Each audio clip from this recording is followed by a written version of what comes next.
Hello, मैं मीरा वर्मा कहानियों की दुनिया से आप सबों के लिए लेकर आई हूँ राजा भोज की कहानी, जिसका शीर्षक है कर्म की गठरी।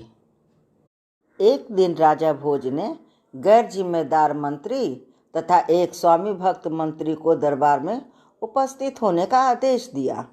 आदेश के अनुसार दोनों मंत्री वहां दरबार में राजा के समक्ष उपस्थित हुए। राजा ने दोनों को एक थैला देकर बाग में जाकर फल लाने को कहा।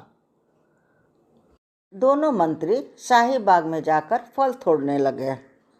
जिम्मेदार और स्वामी भक्त मंत्री ने अपने राजा के लिए सुंदर, स्वादिष्ट और ताजे फल तोड़े और अपना थैला भर लिया।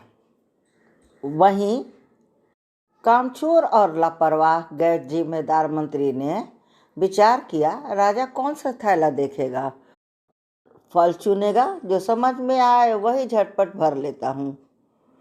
ऐसा विचार कर उसने कच्चे, पक्के, सड़े गले सभी प्रकार के फल से झटपट अपना थैला भर लिया।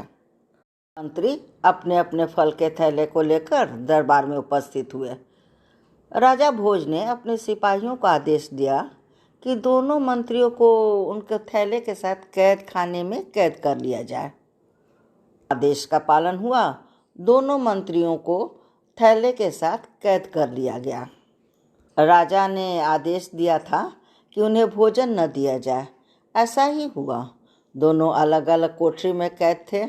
भूख लगती तो थैले से फल निकालकर खा लेते और अपनी भूख शांत करते। जिस मंत्री के पास स्वादिष्ट और उच्च कोटि के फल थे, वह ज़्यादा दिन तक फल को खाता रहा, जबकि गैर जिम्मेदार और लापरवाह मंत्री के फल तुरंत ही खराब और बर्बाद हो गए, क्योंकि उसने फल का चुनाव ठीक प्रकार से नहीं किया था। हालत यह हुई कि वह मंत्री बेहोश हो गया और उसको तत्काल उपचार के उपरांत दरबार में उपस्थित किया गया। राजा भोज ने मंत्री को समझाया, यह जीवन एक सुंदर बाग के रूप में है। यहाँ सुंदर और स्वादिष्ट फल के अनुरूप अपने जीवन को चुनना चाहिए, उत्तम व्यवहार करने चाहिए और अपने इस छोटे से जीवन रूपी झोले को भरते रहना चाहिए। बुरे कर्म बुरे समय में काम नहीं आते, अच्छे कर्म ही बुरे समय में संबल बनते हैं। इसलिए सभी को अच्छे कर्म करते रहना चाहिए। जो व्यक्ति अच्छा काम करता है, अच्छे कर्म करते हैं, उसके साथ सदैव अच्छा ही होता है। बुरे वक्त में भी वह भयभीत नहीं होता। उसका समय किए हुए अच्छाइयों के साथ बीत जाता है। ये कहानी बस इतनी ही।